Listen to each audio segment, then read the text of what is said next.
Think about the verdict.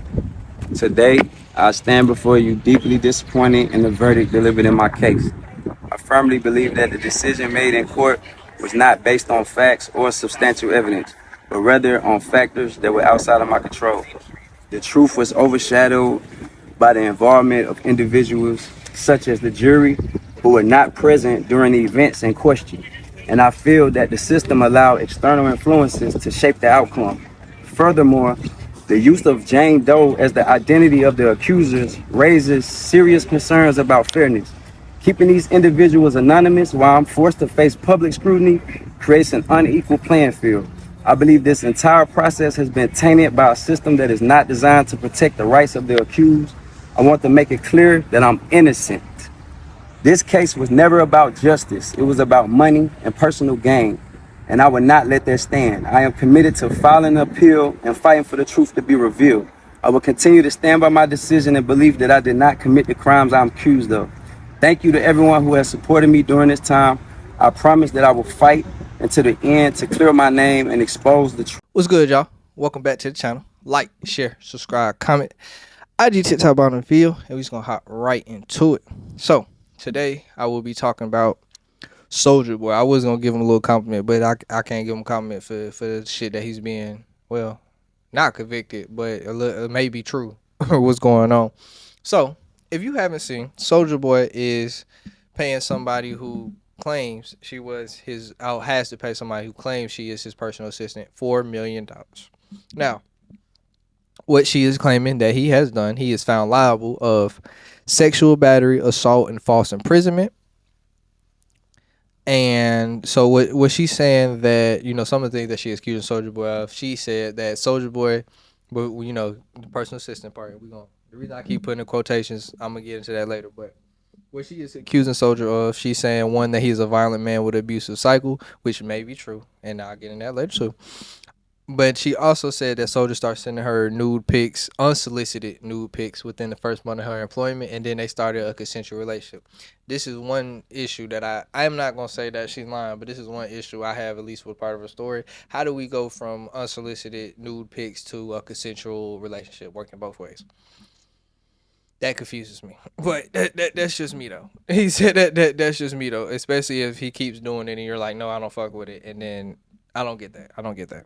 Now, she also is a legend. Well, not a legend, but now we passed the legend stage. But Soulja kicked, punched, made sexual assaults to her, and also prevented photos of this kicking and punching. But we don't have the photos on the internet. They did this in court.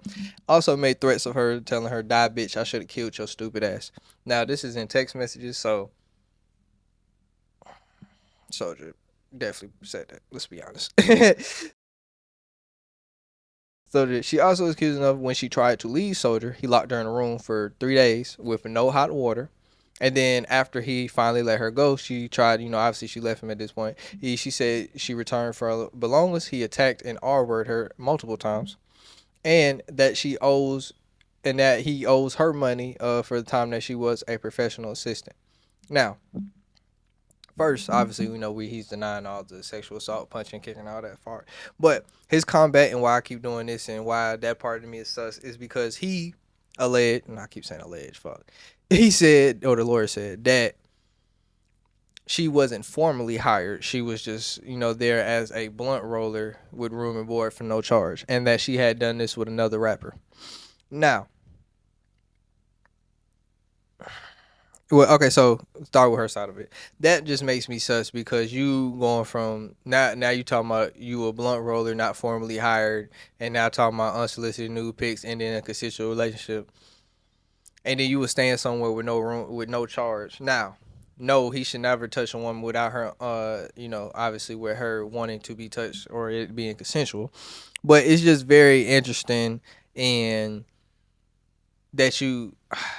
I hate to say it, I don't want to say it like this, because I'm not saying that they should put themselves in position, because men should never make a woman feel unsafe. It's just an interesting situation to put yourself in, that you're a blunt roller, which blunt roller. Yes, niggas get jobs like this and get paid as blunt rollers. We have heard of that before, but Soulja Boy's blunt roller. Do you think that's really a job that's going to that's enough for you to not to make room and board? No.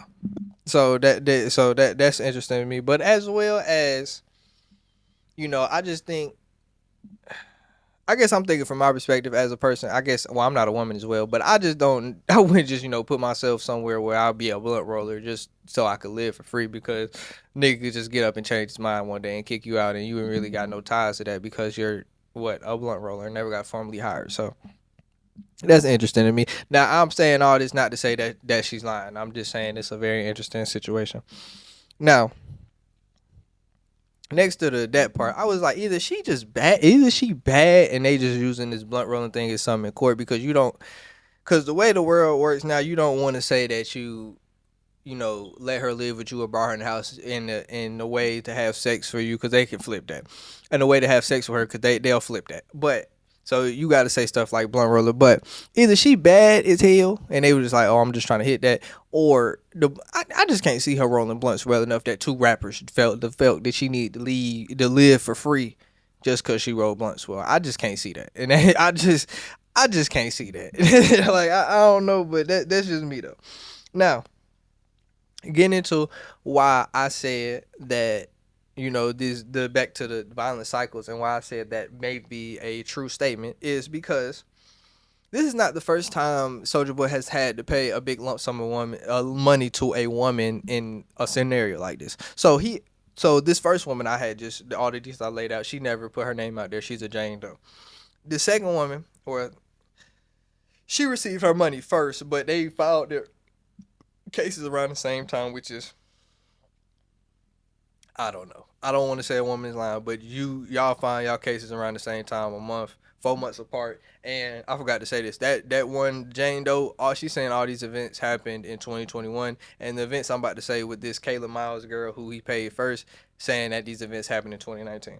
So so he paid Kayla Myers, his ex girlfriend, $471,000 for mental health expenses and for physical pain and suffering. So she alleged that he also kidnapped her and held her against her will as well, and saying at his Malibu apartment, and he said that the assistant stopped her from leaving and said that Soulja put a gun to her head and pistol whipped her, and as well as she had previously gotten a fight with Jane Doe. So yeah, interesting tad bit now. Obviously he not get criminally charged because I was like, if he's getting criminally charged with this, then the assistant got to be, somewhere in this. That was my first thought. But second thought is, obviously with the way the world working out, and actually next video, do the first. At this point, your first thought is not even to trust the victim; it's to like see if the details add up that the victim is trustworthy. Now, as far as the way he was abusing them and things like that, they are saying similar accounts. That's what also makes it that it could go the other ways because like she could have just read your lawsuit and kind of formed her own story of it. But the way that the court set up and how the lawyers and all that thing, obviously he did actually know this woman is not no woman that just feloniously made these charges, without knowing Soulja and just seeing somebody else's lawsuit. So he had some type of relationship with this woman, and I don't know. I don't know. I don't know who to believe. I don't know who's right, who's wrong. But obviously, the court and the jury and the judge ruled over this. Felt like the women were actually getting abused, and that's why they got the money. And what can we say at the end of the day besides Soulja Boy? You either gotta watch the women you hang around, or you need to stop doing this fuck shit if this is what you're actually doing. So I don't really think it's much more to say to that. But that's all I gotta say though. Like, share, subscribe, comment. IG TikTok on the video, and we out.